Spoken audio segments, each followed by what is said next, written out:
Pwede ka pang makaranas ng tech neck, yung pagsakit ng balikat at leeg tapos sasakit ang ulo at kung ano-ano pa. Mahal po namin kayo, kaya ang aming paalala, limitahan natin ang paggamit ng cellphone o anumang gadget.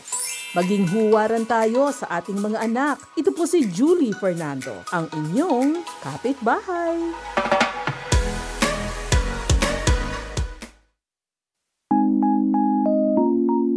Hello, Princess! Hello, Sweet! Hello po sa lahat ng ating listeners. Teka, mukhang kanina pa kayo nakaupo lang dyan at tutok sa inyong cellphone. Mabuti pa ay magpaalala kami sa inyo. Naku, bawal po ang tamad kung gusto nating maging malusog ang katawan. Huwag laging nakatutok sa gadget o sa cellphone. Ang gawin ay maglakad-lakad, ikilos ang katawan, galaw-galaw, mag-exercise sa halip na nakaupo lang. Alam po ba ninyo ang pwedeng mangyari kapag lagi lang nakaupo? Nariyang manghihina ang inyong binti, dagdag timbang at pwedeng manakit ang balakang. Pwede ring magkaroon ng iba't ibang sakit gaya ng diabetes, heart disease, panganib sa cancer at kung ano-ano pa. Idagdag na rin ang pagkakaroon ng varicose veins. Kaya huwag kalimutan na gumalaw-galaw, mag-exercise. At yan ang dapat tandaan.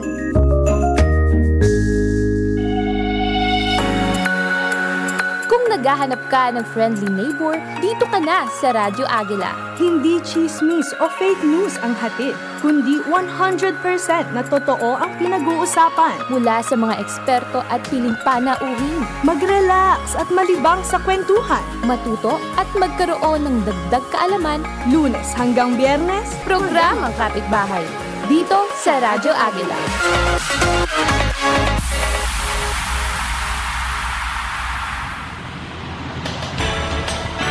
Para ligtas ang pagbibiyahe sa daan, tiyaking nasa kondisyon ang inyong sasakyan.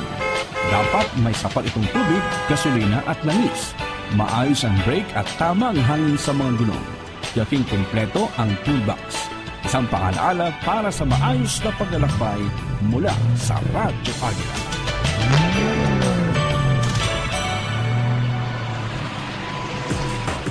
Hindi na kailangan magpunta sa gym o gumamit ng special equipment para sa isang aerobic workout. With little foresight, activities you take for granted can become part of your fitness routine. 1. Mag-brisk walking. At sa halip na gumamit ng elevator, gamitin ang hagdan. Ikalawa, make housework a workout.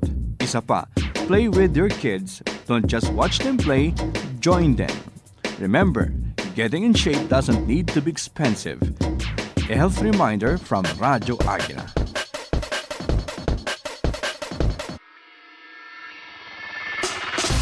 Kalusugan ay ingatan, sakit ay iwasan. Isang paalala mula sa programang Health Watch. Linggo, alas 9 hanggang alas 10 na umaga, dito lang sa Radyo Agila.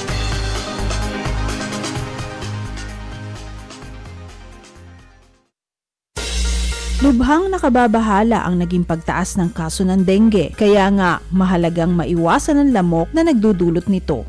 Una, huwag hayaan na ang mga gulong o anumang lalagyan ay pamugaran o pangitlugan ng lamok. Iwasan ding mag-imbak ng tubig ng matagal na walang takip.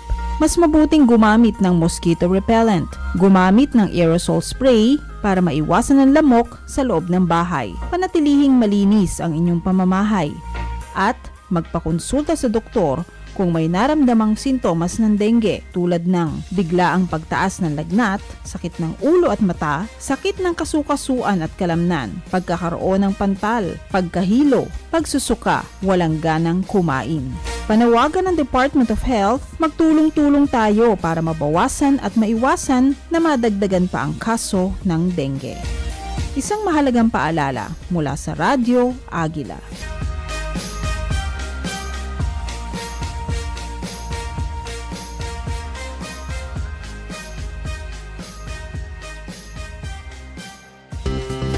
Tuwing Sabado ng umaga, ang kapakanan ng mga kabataan sa larangan ng edukasyon ang bida. Makipagbalitaktakan sa mga mahahalagang usapin.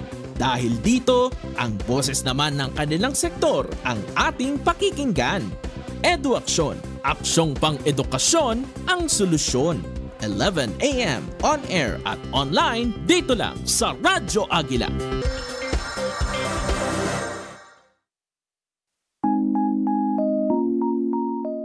Princess! Hello, Sweet! Hello po sa lahat ng ating listeners. Teka, mukhang kanina pa kayo nakaupo lang dyan at tutok sa inyong cellphone. Mabuti pa ay magpaalala kami sa inyo. Naku, bawal po ang tamad kung gusto nating maging malusog ang katawan. Huwag laging nakatutok sa gadget o sa cellphone. Ang gawin ay maglakad-lakad, ikilos ang katawan, galaw-galaw, mag-exercise sa halip na nakaupo lang. Alam po ba ninyo ang pwedeng mangyari kapag lagi lang nakaupo? Nariyang manghihina ang inyong binti, dagdag timbang at pwedeng manakit ang balakang. Pwede ring magkaroon ng iba't ibang sakit gaya ng diabetes, heart disease, panganib sa cancer at kung ano-ano pa. Idagdag na rin ang pagkakaroon ng varicose veins. Kaya huwag kalimutan na gumalaw-galaw, mag-exercise. At yan ang dapat tandaan.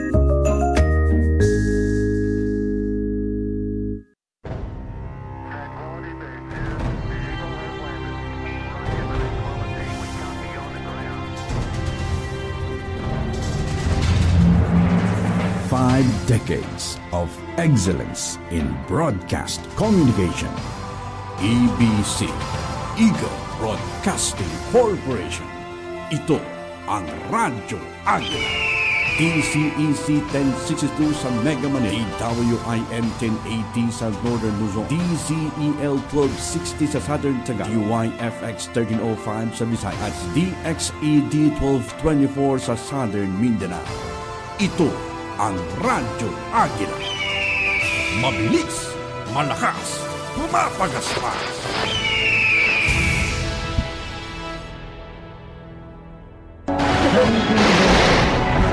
Na ang mga pangunahing balita sa loob at labas ng bansa.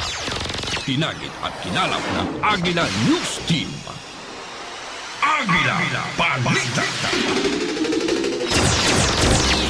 Magandang umaga Pilipinas, Luzon, Visayas, Mindanao. Ngayon ay Huwebes, Abril 3, 2025. Itong Radyo Agila Balita alas 7. Kami pong inyong tagapagbalita, Ronald Mary. JB Rogan.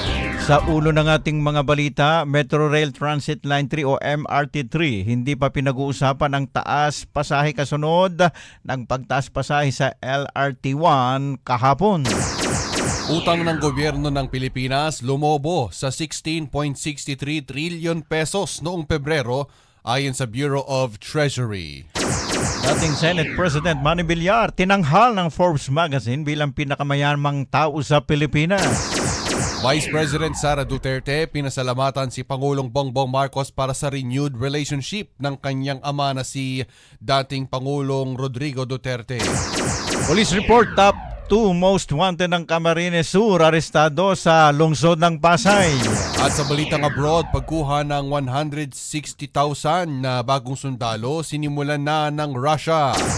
Yan po ang ating headlines. Nagatid sa ating oras alas 7:16. Ulat panahon muna tayo. Inaasahan ang maulap na papawirin na may pag-ulan sa ilang bahagi ng bansa dahil sa tatlong weather systems. Ayon sa Pag-asa, ang Batanes, Cagayan, kabilang ang Babuyan Islands, Apayao, Isabela at Aurora ay makararanas ng maulap na papawirin na may pag-ulan dahil sa northeasterly wind flow. Ang Davao Oriental, Davao Occidental, Sarangani, South Cotabato, Basilan, Sulu at Tawi-Tawi ay magkakaroon ng maulap na kalangitan na may kalat-kalat na pag-ulan dahil sa Intertropical Convergence Zone. Ang Metro Manila at ang nalalabing bahagi ng bansa ay magkakaroon ng maulap na kalangitan na may kalat-kalat na pag-ulan dahil sa easterly. Inaasahang makakaranas ng danger level heat index ang tatlong lugar sa Luzon.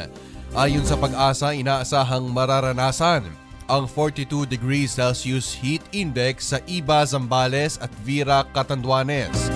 Sa Metro Manila, inaasahang makakaranas ng heat index na 40 degrees Celsius habang sa Quezon City ay inaasahang makakaranas ng 36 degrees Celsius. Sa Dagupan City, Pangasinan, inaasahang aabot sa 43 degrees Celsius ang heat index. Ibinabala naman ng kawanihan na ang temperatura sa pagitan ng 42 degrees at 51 degrees Celsius ay nasa danger category na nagdudulot ng banta sa kalusugan gaya ng heat cramps, heat exhaustion at heat stroke. Naapula na ang grass fire sa sumiklab sa timugang kanlurang bahagi ng Taal Volcano Island sa Batangas. Ayon sa Philippine Institute of Volcanology and Seismology of PHIVOLCS, bandang alas 5:20 ng umaga nang maapula ang grass fire na unang na-detect alas 11:24 ng umaga ng Martes na direktang nakaapekto sa Taal Volcano. Sinabi ni PHIVOLCS Director Teresito Bacolcol na ang grass fire ay hindi dulot ng volcanic activity ng Taal at hindi pa nila masabi kung gawa ito ng tao o dahil sa sobrang init ng panahon. Inihayag naman ang Bureau of Fire Protection na nasa 3 hanggang 5 ektarya ang naapektuhan ng naturang grass fire. Tiniyak ng bagong talagang General Manager ng Metro Rail Transit Line 3 o MRT3 na si Michael Jose Capati na walang mangyayaring pagtaas ng pamasahe. Kasunod ito ng pagsisimula ng taas pasahe sa mga sumasakay ng Light Rail Transit 1. Sinabi nito na walang nakalinyang usapin tungkol sa taas pasahe. Si Capati ay muling ibinalik sa pwesto matapos natanggalin si Oscar Bongon dahil sa nangyaring pagkasira ng escalator sa Taft Avenue Station. Taong 2022 nang maging Director for Operations ng MRT3 si Capati. Nakahanda ng Department of Agriculture o DA para sa pagdiriwang ng Filipino Food Month o ang buwan ng kalutong Pilipino ngayong Abril. Katuwag ng DA sa programang ito ang National Commission for Culture and Arts at ang Philippine Culinary Heritage Movement. Dahil ng selebrasyon sa ilalim ng Presidential Proclamation No. 469, napahalagahan, pangalagaan at maprotektahan ang mga tradisyong Pinoy pagdating sa pagluluto ng mga pagkaing Pilipino. Ngayong taon nakatakdang isagawa ang kick-off ng selebrasyon sa Quezon Province kung saan kikilalanin ang mayabong na agricultural at culinary heritage nito. Balak ng Department of Agriculture na isabak sa kinta hearing ng Kongreso ang mga retailers na nananatiling matigas ang ulo sa pagsunod ng itinakdang Maximum Suggested Retail Price o MSRP kung patuloy na magmamatigas ang mga ito. Batay kasi sa datos ng departamento na sa 30% pa rin ang bilang ng mga retailers na sumusunod sa pinapatupad na MSRP, lalo na sa mga produktong baboy. Ayon kay Agriculture Secretary Francisco Chu Laurel Jr., balak nilang hilingin kay House Speaker Ferdinand Martin Romualdez na imbitahan sa committee hearing ang mga retailers na nagmamatigas pa rin at hindi susunod sa itinakdang MSRP sa mga karne ng baboy, lalo na kung nakikitang kakailanganin ito. Ito'y para tuluyan ng mapasunod ng ahensya ang mga ito at ipatupad kung ano ang kanilang napag-usapan sa mga naging dialogo na naganap sa tanggapan ng DA bago pa man ang mismong implementasyon ng MSRP sa mga karneng baboy. Alas 7:21 ng umagang ating oras. Kayo'y nakikinig sa Radyo Agri.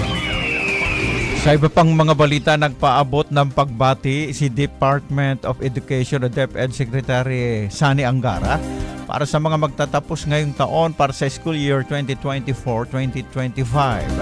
Pinaalalahanan ni Angara ang mga graduating students na dalhin ang mga naging pagsusumikap, pagbuo ng diskarte at ang pagkakaroon ng malasakit sa kapwa na siyang humuhubog sa atin bilang mga Pilipino.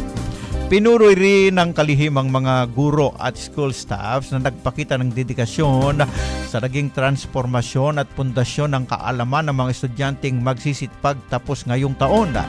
Binida rin ng kalihimang mga magulang na sumuporta sa kanilang mga anak na magkaroon ng pangarap at magbigay ng inspirasyon sa mga ito para mas higitan pa ang mga pangarap nito. Lumobo pa ang utang ng gobyerno ng Pilipinas sa 16.63 trillion pesos sa pagtatapos ng Pebrero ng kasalukuyang taon ayon sa Bureau of Treasury. Ito ay 1.96% o 319.36 billion pesos na mas mataas kumpara noong Enero. Ilan sa dahilan ay ang paghiram ng gobyerno ng pera para suportahan ang mas marami pang mga programa at proyekto. Sa panloob na utang ng gobyerno noong Pebrero ay umakyat ito sa 11.22 trillion pesos. Mas mataas ito ng 139.62 billion pesos kumpara sa naitala noong Enero. Sa panlabas na utang naman noong Pebrero, lumobo din ito sa 5.41 trillion pesos. Mas mataas ng 179.64 billion pesos mula noong Enero. Sa kabila naman ng pagtaas ng utang ng pamahalaan noong Pebrero, nanindigan ng economic managers ng Pilipinas na nananatili pa rin itong manageable simula noong pandemya. Isinusulong ng ilang mga koalisyon, progresibong grupo at mga individual ang pagkakaroon ng batas na layong wakasan ang political dynasty sa bansa. Sa isinumiting petisyon ni dating Supreme Court Associate Justice Antonio Carpio ng One Sambayan Coalition, grupo ng Advocates for National Interest, dating Ombudsman Conchita Carpio Morales, Professor Maria Cielo Magno, Broderick Pabilio at ilan pa, hangad nilang Korte Suprema na ang gumawa ng hakbang hinggil dito.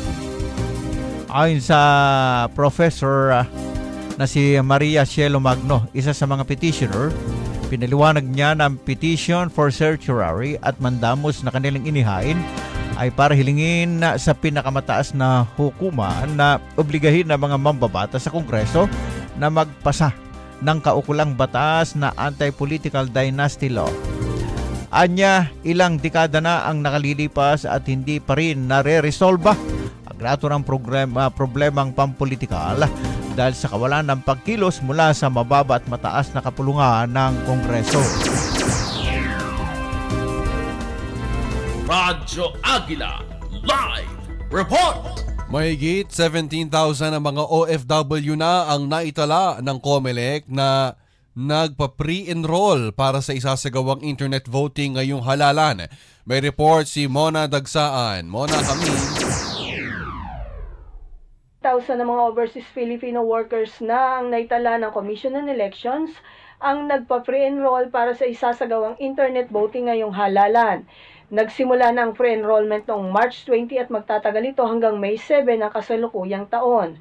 Ang mga overseas voters ay maaaring mag-enroll gamit ang kanilang sariling internet, capable device, voting kiosks sa mga Philippine Post o field pre-voting enrollment na naka-schedule sa mga Philippine Post.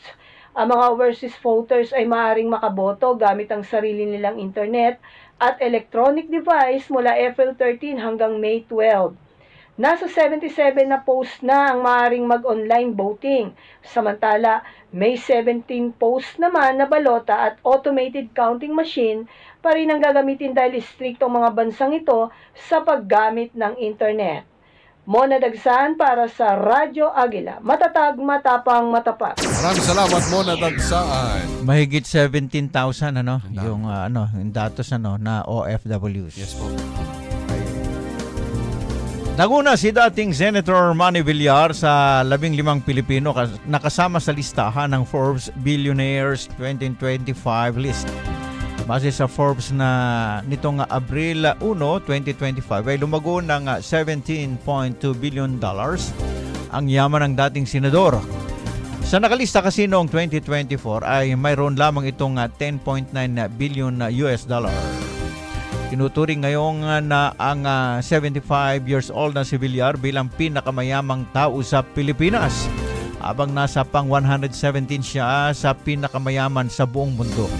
Sinundan siya ni Enrique Razon Jr., ang may-ari ng International Container Terminal Services Incorporated, na may yaman na $10.9 billion net worth at nasa pang 227 sa listaan ng pinakamayamang tao sa buong mundo.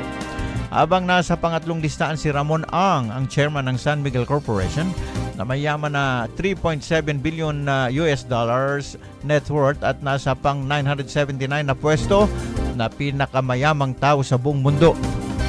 Pang-apat naman sa pwesto ang 90 years old na si Lucio Tan, ang chairman ng LT Group, na may net worth na aabot sa $3 billion. Hindi pipigilan ni Pangulong Ferdinand Marcos Jr. ang mga gabinete na ipatatawag sa ikalawang pagdinig ng Senado kaugnay sa pagkakaaresto ni dating Pangulong Rodrigo Duterte. Ayon kay Palace Press Officer Attorney Claire Castro, kailangang masagot ang mga katanungang ibinabato sa kanila para mapatunayang walang mali sa ginawang pag-aresto. Sinabi ni Castro na sana ay hindi malabag ang executive privilege sa gagawing pagdinig. Itinakda ng Senate Committee on Foreign Relations ngayong araw ang ikalawang pagdinig na pinamumunuan ni Senator Amy Marcos. Nauna nang iginiit ng palasyo na may executive privilege ang Pangulo at executive official sa ilalim ng saligang batas para protektahan ang anumang sensitibong impormasyon tulad ng operational details sa pangihimasok ng ibang sangay ng gobyerno. Radyo Agila Live Report! 12 Chinese nationals arestado sa entrapment operation ng National Bureau of Investigation sa lungsod ng Muntinlupa. Ma-report si Archie Amado. Archie kami. Arestado ng National Bureau of Investigation Capital Region ang 12 Chinese national sa Muntinlupa City dahil sa paglabag sa Republic Act 10591 o ang Comprehensive Firearms and Ammunition Regulation Act.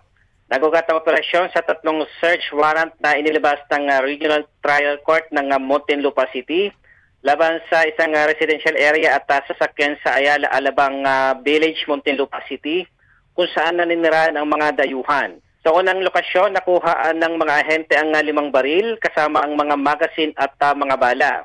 Sa ikalawang area, na-recover ng mga ahente ang 4 na baril na may mga magasin at bala, 2 taser gun, 3 bulletproof vest, tactical knives, kitchen knife, posas at identification card na pagmamayari ng mga individual ng nagngangalang Ye Wan, Wang Shenghui, Shi Yishun Loy, Shu Xinshin Xiang Yu, Shu Xiang at Xiang Qija. Sa ikatlong target na lugar, nakuha ng mga ahentang 1 baril na may magasin at mga bala, tactical gear at mga identification card na nakapangalan sa Wang Xinghui at Wang Weibin. Ang mga narestong suspect ay ipresenta para sa inquest proceedings sa Office of the City Prosecutor ng Muntinlupa City. Archie Amado para sa Radyo Agila, matatag, matapang, matapat. Ano yan, Archie, ay ipa-deport na lang siguro yan, ano? Wala, kumbaga lumabag din sa gun ban sa batas ng Pilipinas, ano? Pumilig gun ban. Okay, Archie, siguro magkakamag-anak yun, Kuya JB, ano? Pare-pareho tunog ng apelyido, eh. Kaya pangat. Chinese. Live report ulit tayo. Thank you so much, Archie Amado. Radyo Agila Live Report! Pagbisita ng Philippine Coast Guard sa Thailand, layuning isulong ang mutual understanding at collaboration. Si Aldrin Puno sa report. Aldrin, kami. Sa layuning isulong ang mutual understanding at collaboration upang mapahusay ang bilateral at multilateral na relasyon. Bilang aktibong miyembro ng ASEAN Coast Guard Forum ay bumisita ang PCG BRP Gabriela Silang sa Laem Chabang Port, Chonburi, Thailand. Ito ang pinakauna at makasaysayang pagbisita ng Philippine Coast Guard vessel sa nasabing daungan na tatagal ng 3 araw. Sa simpleng seremonya, ang mga tripulante sa pangunguna ni PCG Commanding Officer Captain Eliezar Barrientos ay malugod na tinanggap ng kababaihan at kalalakihan ng Thailand Maritime Enforcement Coordinating Center.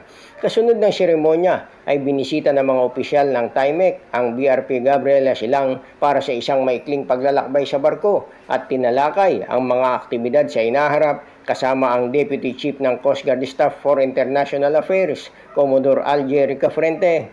Higit pa rito, ang Philippine Coast Guard at TIMEC ay nagsagawa ng bilateral na pagpupulong kahapon na tinalakay bukod sa iba pa ang kanilang mga ibinahaging layunin at mga pakikipagtulungan sa inaharap na susundan ng ilang people-to-people exchange at interaction.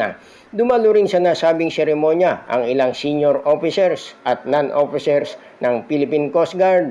Ang naturang pagbisita ay bahagi ng Tri-Country Port Visit Mission ng Philippine Coast Guard kabilang ang Malaysia at Vietnam na naglalayong isulong ang mutual understanding at collaboration. Aldrin Puno para sa Radyo Agila, matatag, matapang, matapat. Maraming salamat, Aldrin Puno. Magbabalik pa pong Agila Balita. Shout out muna tayo sa ating mga kaagila sa FB. Ayun, si Kuya Martin Banaag. May report ba si Kuya Martin? Ating host din dyan sa DZEL Lucena. Kuya Arnel Dominguez, good morning. Ang SM dyan, Station Manager. Si Ate Daisy Atanasio, good morning today. See you. Laling Gutierrez, magandang umaga po sa ating lahat mga kapatid. Happy viewing. Rosendo Antena, good morning po ka Ronald at ka JB from Santa Rosa City, Laguna. Si Kuya Marlon Valino Peria at Ate Renaline, good morning. Ay kay Ate Alma Yap, kina Algin Yap at kay Alyssa Hart. Ayun, advance happy birthday po sa inyo, Ate Alma at Algin. Ate Eva Geronimo, good morning po. At binabati rin natin sa Miami, Florida si Mami Jean Pascual at si Mami Marlene Loyola dyan sa Long Island, New York. At sa atin naman pong Facebook page ay always watching si Ma'am Priscilla Batan at si Ma'am Erna Recamadas. Good morning po sa inyo. At yun naman sa lokal ng Araneta, pinabati natin ang Kunanan family, kay Nanay Baby at Tatay Corne. Good morning po sa inyo. Pati kay Kajun Torres sa Torres family. Good morning po sa inyong lahat dyan. Tatay Apin Reyes, good morning. Nanay Norma. Si Ate Jennifer at Janine, good morning. Kuya Elmer at Jonalyn Talara sa ating ka-BH2. Kuya Emil at Attorney Jerna Solano. Ayun. At kina Kuya Shiril at Desiree Talara and family at Kuya Jeff and Maricel Talara. Kuya Jose at Consuelo Bonifacio, good morning. Kuya Tony, pati kay Kuya Tony Bonifacio, pati kay Kuya Tony Rivera, good morning. Tatay Rudy Pongol, good morning. At Tatay William Mabata. And din kay Kuya Lino, Ate G Makaraeg at Engineer Ace Duman, good morning. Pati na kay Ave. Tol George Rodrigo, ingat sa biyahe. Kay Ma'am Dalia Canteros, good morning. Magbabalik pa pong Agila Balita.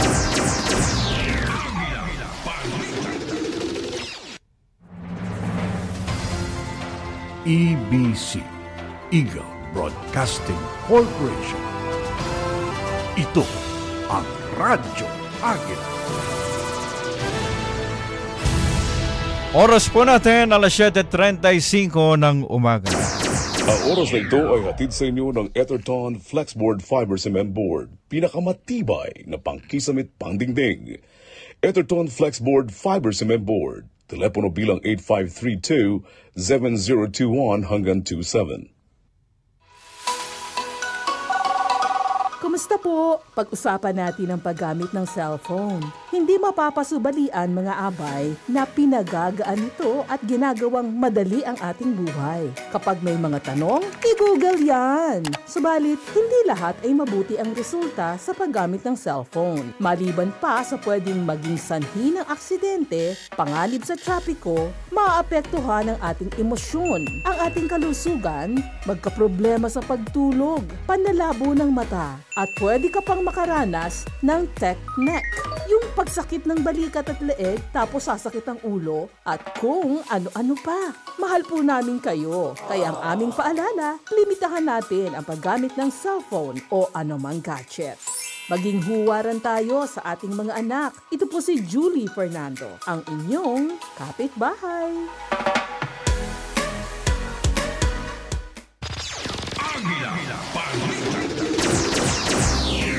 Alas 7:37 ng umagang ating oras. Tuloy-tuloy tayo sa ating balitaan. Kami pa rin yung nakakasama, Ronald Neri at JV Rogan. Nakikinig sa Radyo Agila.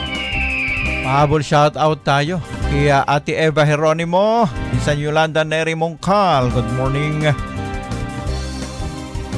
Pinasalamatan ni Vice President Sara Duterte si Pangulong Ferdinand Marcos Jr. para sa kanyang renewed relationship sa kanyang ama na si dating Pangulong Rodrigo Duterte. Sinabi ni VP Sara na may kapatawaran sa pagitan niya, kanyang ama at Pangulong Marcos Jr. Si dating Pangulong Duterte ay naharap sa International Criminal Court o ICC kaugnay ng kasong Crimes Against Humanity. Ang pagkakaaresto ng dating Pangulo ay sa harap ng pronouncements ng Marcos administration na hindi ito makikipagtulungan sa international body. Dinagdag ng Vice Presidente na mayroon siya ngayong father-daughter relationship sa dating Pangulo at hindi siya makapagsalita sa mga sangalan ng kanyang ama ukol sa usaping legal na kaso ng kanyang ama sa ICC.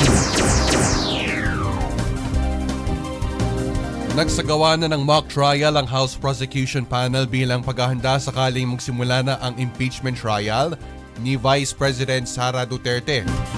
Ito ang kinumpirma ni Representative Isabel Maria Zamora ng San Juan at miyembro ng 11-man House Prosecution Team. Sinabi ni Zamora sa kada article of impeachment ay magpipresenta sila ng mga testigo o di naman kaya ay documentary evidence bagamat tumanggi na siya na idetalye ang kanilang magiging presentasyon. Wala din nakikitang pangangailangan ang House Prosecution Panel na humarap sa paglilitis sina Pangulong Bongbong Marcos at First Lady Liza Marcos at House Speaker Martin Romualdez. Ito'y matapos banggitin ni VP Sara ang kanilang mga pangalan at pinagbantaan sa kanilang seguridad. May ilang dokumento pa lamang na hinihintay si Vice President Sara Duterte bago ito bumalik sa bansa. Nasa The Netherlands pa kasi ang Vice Presidente para dalawin ang amang si dating Pangulong Rodrigo Duterte mula sa kustodiya ng International Criminal Court. Ilan dito ang dokumento para sa paghahain nila ng interim release ng dating Pangulo. Nitong unang araw ng Abril ay kasama ng Vice Presidente ang anak ng ama nito na si Kitty Duterte. Hindi na ito nagbigay pa ng anumang usaping legal dahil sa ipinauubayan na lamang niya ito sa kanyang mga abogado. Radyo Agila Live Report! Chinese Embassy sa Pilipinas naglabas ng travel advisory sa kanilang mamamayan. May report si Bam Reyes. Bam Kamin. Naglabas ang Chinese Embassy sa Pilipinas ng travel advisory sa kanilang mamamayan. Nakasaad sa nasabing advisory ang pagkakaroon umano ng unstable public security ng bansa dahil ang mga Chinese at kanilang negosyo ay palagi ang iniimbestigahan at hinaharas ng mga otoridad ng Pilipinas. Dahil dito ay tumaas ang panganib sa seguridad ng mga Chinese nationals. Pinayuhan din nila ang mga Chinese citizen na nasa Pilipinas at maging ang magbabalak na magtungo sa bansa na palakasin ang pag-iingat at kahandaan. Pinaiiwas din nila ang mga ito sa pagtungo sa mga hindi mahalagang kasiyahan. Kasama rin na pinapaalalahanan nila ang mga Chinese nationals na umiwas sa mga matataong lugar at mga political gathering kung saan marapat na laging sumunod ang mga ito sa batas na ipinatutupad. Bam Reyes para sa Radyo Agila. Matatag, matapang, matapat. Maraming salamat, Bam Reyes. Dumaan ang isang Chinese research vessel sa archipelagic waters ng Pilipinas ayon sa U.S. Maritime Expert. Sa monitoring ni U.S. Maritime Expert Ray Powell, dumaan ang Chinese fisheries vessel na Songhang sa archipelagic waters patungong Celebes Sea. Base sa data ni Powell, umalis ang 85-meter vessel mula sa Shanghai, China noong Marso 26. Ang naturang Chinese research vessel ay pagmamay-ari at inoperate ng Shanghai Ocean University. Una rito noong 2017, iniulat ng Chinese Communist Party ng newspaper na Songhang ang unang ocean-going fisheries survey ship ng China. Samantala, hindi naman ito ang unang pagkakataon na pumasok sa archipelagic waters ng Pilipinas ang research vessel ng China. Nauna nang napaulat na dumaan noong nakalipas na Pebrero ang isang pinakamalaking fisheries research ships ng China na Lanhai 101. Pinaghahanda ni Armed Forces of the Philippines Chief General Romeo Bronner Jr. ang kanyang mga sundalo. Ito ay sakaling magkaroon ng pag-atake sa Taiwan matapos na maglunsad ang China ng military exercise sa paligid ng Taipei. Sa kanyang talumpati sa anibersaryo ng Northern Luzon Command o NOLCOM, Inaasahan ang pag-rescue ng nasa 250,000 na mga overseas Filipino workers sa Taiwan. Pangungunahan ng NOLCOM ang nasabing operasyon sa pagligtas ng mga OFW. Una nang kinumpirma ng China na naglunsad na sila ng Army, Navy, Air at Rocket Forces at ito ay pinalibutan sa Taiwan kung saan nagsasanay sila para harangan ng self-ruled na isla.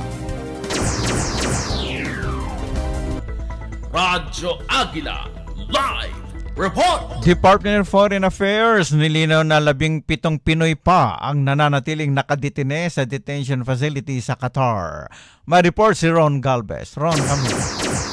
Nilinaw ng Department of Foreign Affairs na 17 Pinoy pa ang nakadetine sa detention facility sa Qatar. Ito'y kasunod ng pagkakaaresto sa kabuuang 20 Pinoy na umano'y nakibahagi sa rally bilang pagbibigay suporta kay dating Pangulong Rodrigo Duterte.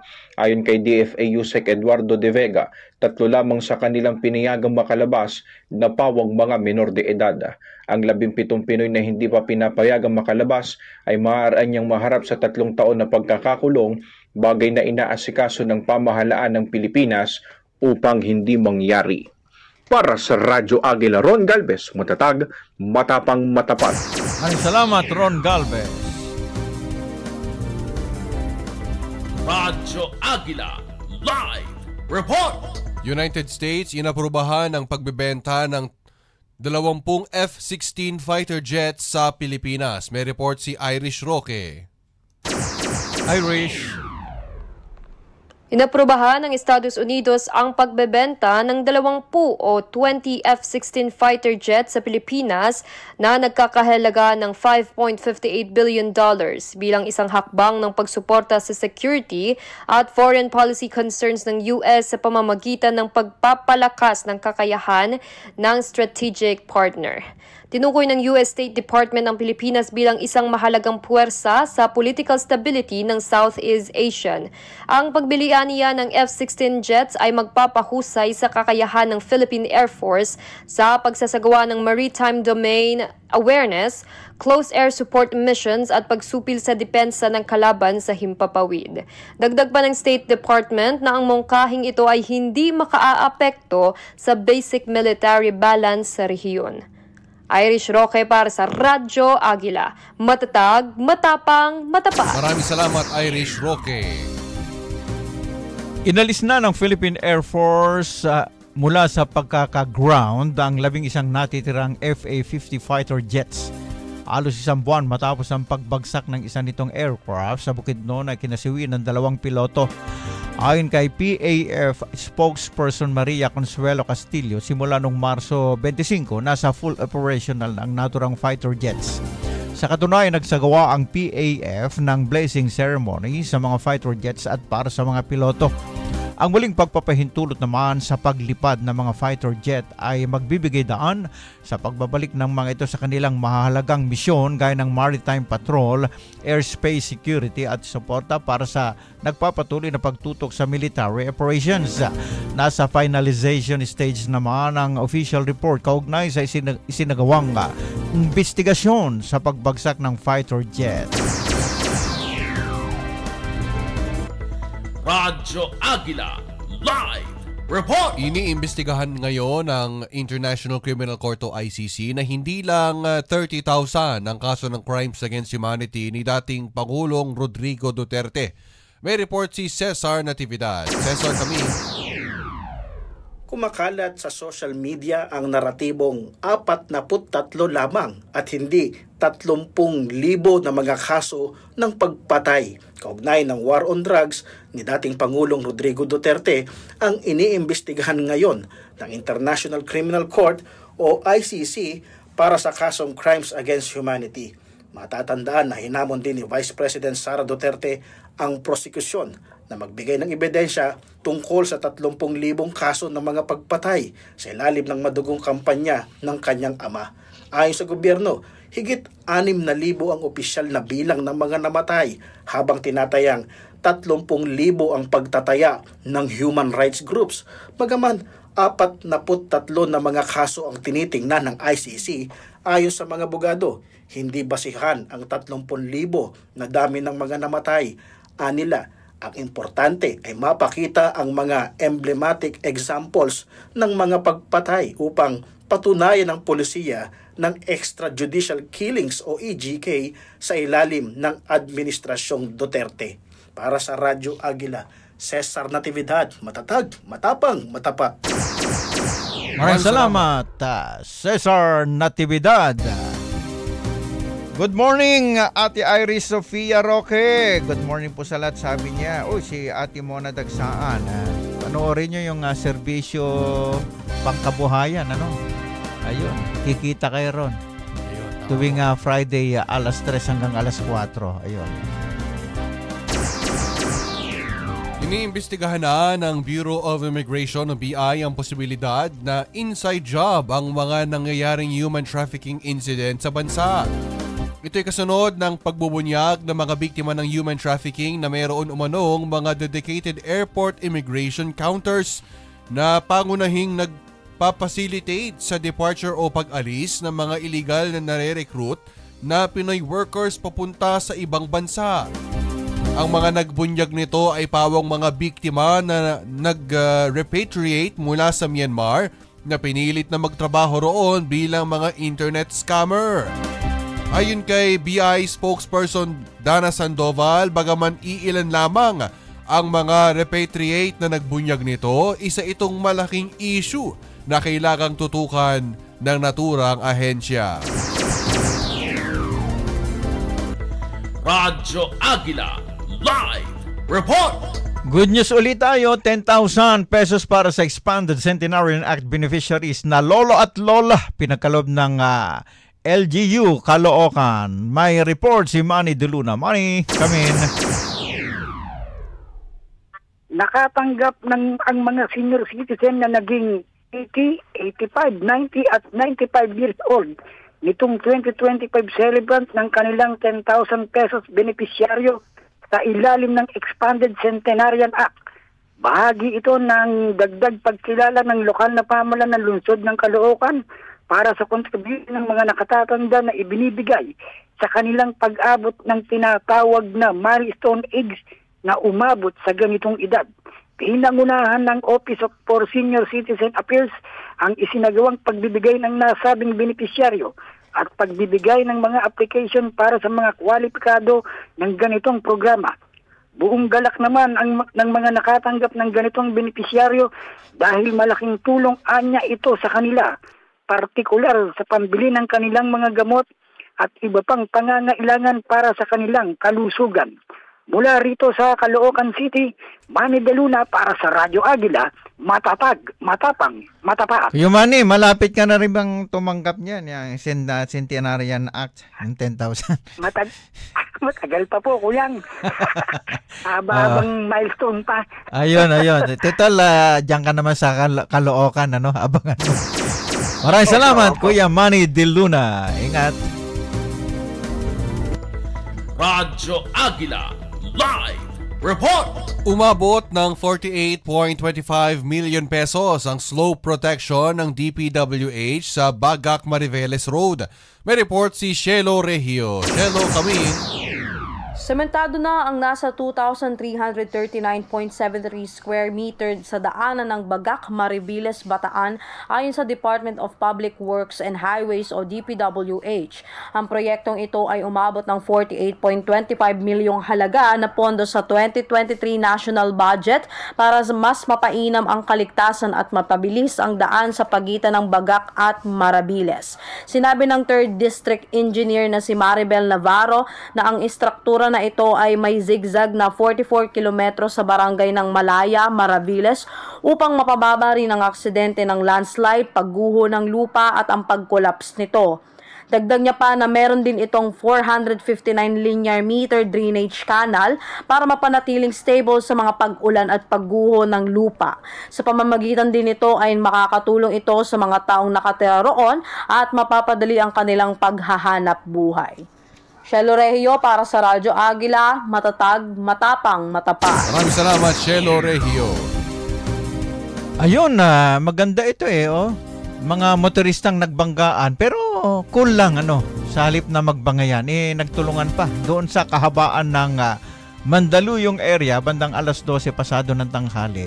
Kahapon yan, bumanggang isang pribadong sasakyan sa motorsiklo na delivery rider. Ayan. Kita nyo sa video, pareho sila hindi mainit ang ulo. Parehong hindi mainit ang ulo at disiplinado ang pawang motorista. Sa halip ay pinagtulungan nila na itayo ang motor. Nauwi naman sa magandang usapan ang insidente. Hindi naman nagdulot ng traffic ang insidente sapagkat naitabi naman ang motorsiklo. Kaya naman saludo raw sila. Saludo tayo sa pagiging halimbawa ng ganitong motorista. Ayun, na-report yan ni for acknowledgement si Ate Celeste Espiritu, ang ating masipag koresta. Ayun, meron tayong commercial pa. Ads. Tuloy-tuloy tayo sa ating balitaan. Kami pa rin yung nakakasama, Ronald Neri at JB Rogan. Ikaw muna, si Kuya Relly Hugo, sabi niya, happy watching from New Era, Cavite South. Welcome po sa Cavite South, Brother Michael Pasqua. Ayun. Si Laling Gutierrez, sabi niya, dito po sa Olonga po, wala pa rin natatanggap na ayuda mga senior citizen na 1K monthly. April na, wala pa rin daw binibigay sa kanila po. Ayun. Yung Olonga po, LGU, po? Yung OSCA dyan, baka naman po ay tingin natin, tugunan yung hinaing ng ating mga senior dyan. Saan daw napunta yung 1 month na yung 1K, di ba? Talagang batas na yan, di ba? Kahit saang LGU nga yan, yung iba pang mga LGU, may pa-cake pa nga, di ba? Bukod sa 1,000 pesos.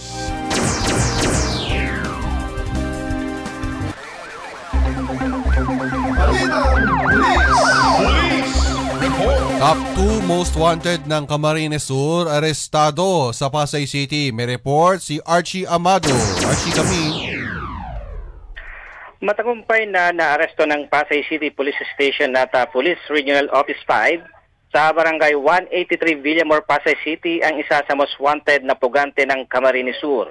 Nalagip ng mga otoridad ang 20 anyos na si alias June na ilang taon nang nagtatago sa batas at kabilang sa top 2 most wanted person ng municipal level ng Garcia Torena, Camarines Sur na pinaganap dahil sa kinakaharapong kasos na act of lack seriousness ng RA 7610 na inisyo ni Honorable Pablo Cabillan Formaran, 3 acting presiding judge ng Regional Trial Court, 5th Judicial Region, Branch 63, Calabanga, Camarines Sur, noong September 21 to 22 na may inirekomendang piyansa na 160,000 pesos.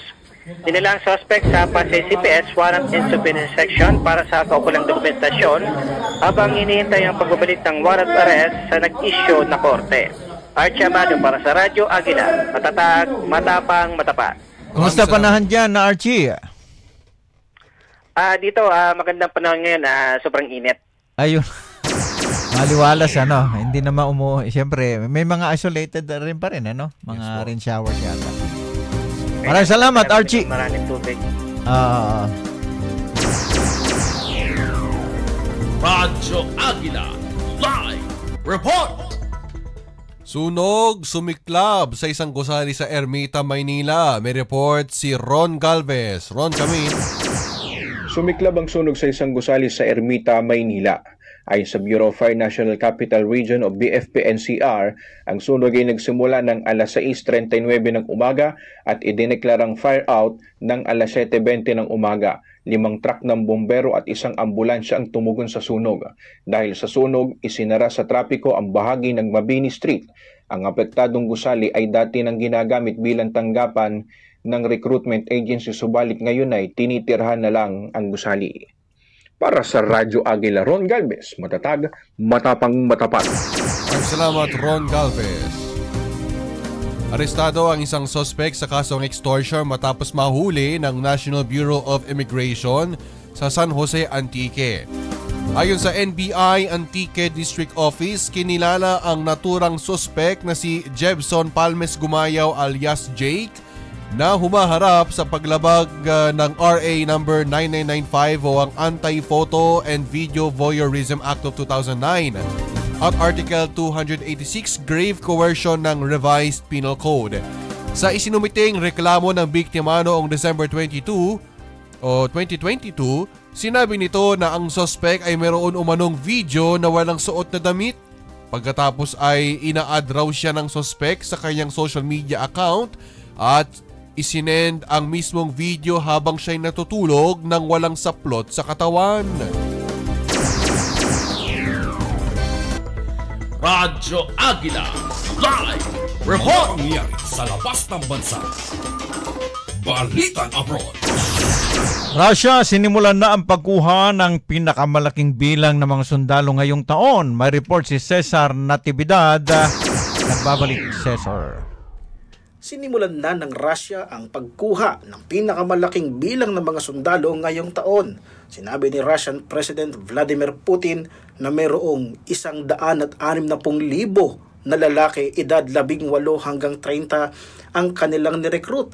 Ang nasabing bilang ay siyang pinakamalaki mula pa noong 2011. Una nang sinabi ni Putin na palalaki nila ang bilang ng mga sundalo na mula aktibong 1.5 milyon ay magiging 2.39 milyon na ito ngayong taon. Nilinaw naman ni Vice Admiral Vladimir Zelensky na ang mga bagong recruit na mga sundalo ay hindi nila isasabak sa paglaban kontra Ukraine. Para sa Radyo Agila, Cesar Natividad, matatag, matapang, matapat. Maraming salamat, Kuya Cesar Natividad. Kaano-ano kaya ni Kuya Cesar Natividad si Kuya Michael Mejia, no? Ayun lang. Meron ding Cesar Mejia, di ba? Opo, meron. Ayun. Oy, pahabol tayo. Mamaya na yung pahabol. Tagisan ng lakas. Shout out Patalasan ng isip. Balitang Sports. Oklahoma City Thunders at Cleveland Cavaliers na nanatiling top team sa Western at Eastern Conference. May report si Bam Reyes. Bam Camino. 7 laro na lamang bago tuluyang matapos ang regular season ng NBA. Nanatiling top team ang Oklahoma City Thunders o OKC at Cleveland Cavaliers o Cavs sa Western at Eastern Conference. Sa kasalukuyan ay tanging ang dalawang team ang mayroong mahigit na 60 panalo kung saan hawak ng Cavs ang 60 wins at 15 loss, habang hawak naman ng Thunder ang 63 wins at 12 loss. Nananatili naman ang OKC bilang top team sa buong NBA. Hawak nito ang 34-5 na record sa mga home games, habang sa pagbisita nito sa mga kalabang kupunan, meron itong record na 27-11. Sa kasalukuyan ay hawak din ng OKC ang 10-game winning streak. Samantala, sa Western Conference ay nasa pangalawang pwesto ang Houston Rockets na sinundan ng Denver Nuggets, Los Angeles Lakers at panglima ang Memphis Grizzlies. Sa Eastern Conference, nasa pangalawang pwesto ang Boston Celtics, habang sumusunod ang New York Knicks, Indiana Pacers at Detroit Pistons. Matatapos ang regular season sa April 13, 2025, habang ang play-in tournament ay magsisimula sa April 15 hanggang 18. Bam Reyes para sa Radyo Agila. Matatag, matapang, matapat. Maraming salamat, Bam Reyes. Para naman sa ating entertainment news, Spider-Man Beyond the Spider-Verse ipapalabas na sa 2027. Si Liza Flores sa report. Liza, kami. Inanunsyo ng Sony sa kanilang social media accounts ang release date ng sequel film na Spider-Man Beyond the Spider-Verse na nakatakdang ipalabas sa June 4, 2027. Sinabi ng mga direktor ng pelikula na sina Bob Persichetti at Justin K. Thompson na kinakailangan nila ang mahabang panahon para maging maayos ang produksyon ng pelikula. Nais kasi nilang maiparamdam at maipakita na ito na ang pinaka-finale ng Spider-Verse series na nagsimula sa Into the Spider-Verse noong 2018 at sinundan ng Across the Spider-Verse noong 2023. Matatandaan na sa huling bahagi ng Across the Spider-Verse ay napunta ang main character na si Miles Morales sa Earth 42, isang universe na walang Spider-Man. Dito ay nakaharap niya si Prowler na isang version din ni Miles mula sa ibang universe. Tiyak na aabangan ng mga fans ang ending ng Spider-Verse series dahil naiwan ang isang malaking cliffhanger sa kung paano magwawakas ang istorya ni Miles at ng iba pang Spider-Man variants. Para sa Radyo Agila, Lisa Flores, matatag, matapang, matapat. Maraming salamat, Lisa Flores. Health news, health serbisyong pangkalusugan para sa mga kababaihan tuloy-tuloy pa rin kahit tapos na ang Women's Month ayon sa Department of Health. Si Bel Sorara. Matapos man ng Women's Month, tuloy-tuloy pa rin ang mga serbisyong pangkalusugan ng Department of Health na ipinagkakaloob para sa mga kababaihan. Kabilang dito ang bakuna laban sa cervical cancer, pangangalaga sa buntis at bagong panganak, screening para sa breast cancer at cervical cancer, family planning methods, suporta para sa women living with HIV, Women and Children Protection Units, mental health support. Sabi ng DOH, pumunta lamang at magpakonsulta sa health center kapag may mga problema sa mga nabanggit. Bel Sorara para sa Radyo Agila. Matatag, matapang, matapat. Maraming salamat, Bel Sorara. Sistema ng AI Spanish startup kayang bumasa ng human emotions kahit sa gitna ng maraming tao. Ayun, tunghangayan na natin. May detalye si Lisa Flores. Lisa.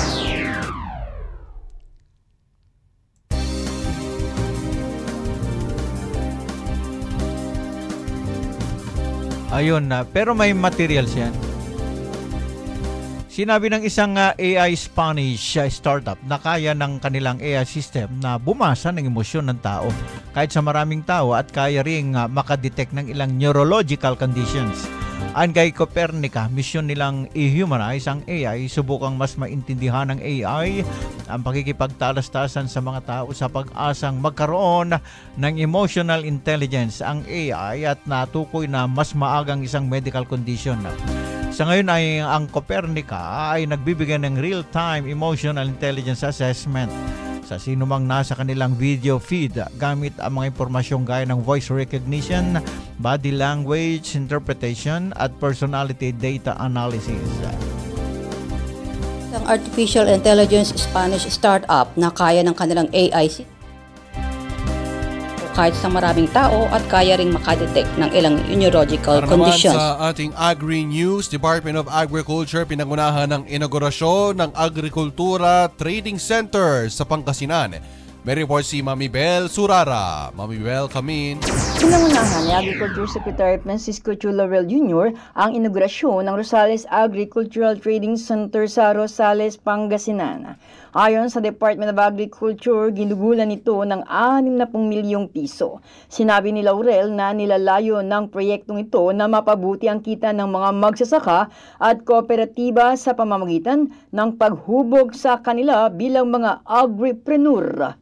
Bukod sa pagiging sentro ito ng kalakalan, sinabi rin ni Laurel na magsisilbi din itong pasilidad para sa pagsasanay ng mga magsasaka sa mga bagong teknolohiya at pagnenegosyo sa larangan ng agrikultura. Bel Sorara para sa Radyo Agila. Matatag, matapang, matapat. Maraming salamat, Mami Bel Sorara. Sa ating balitang kukay, shoutout muna kina Engineer Jeremy at Mean Bunaw, si Archie, Ava, and Arvin. Amado family, good morning. Tatay Pilo at Nanay Maming ng Bayan-Bayanan Marikina. Tita Mids Laksamana Salinas at Mel Salinas ng Binyan, Laguna. BFF, ayun. At kay Kuya Jay Rojas ng Taguig City, Lani Messina and Ken Messina. Ayun, si Ken. Oh, at Ken Messina dyan sa Tagumpay 1. At syempre kay Teacher Mads Dagsaan sa Marikina. Ate po ni Ate Mona Dagsaan.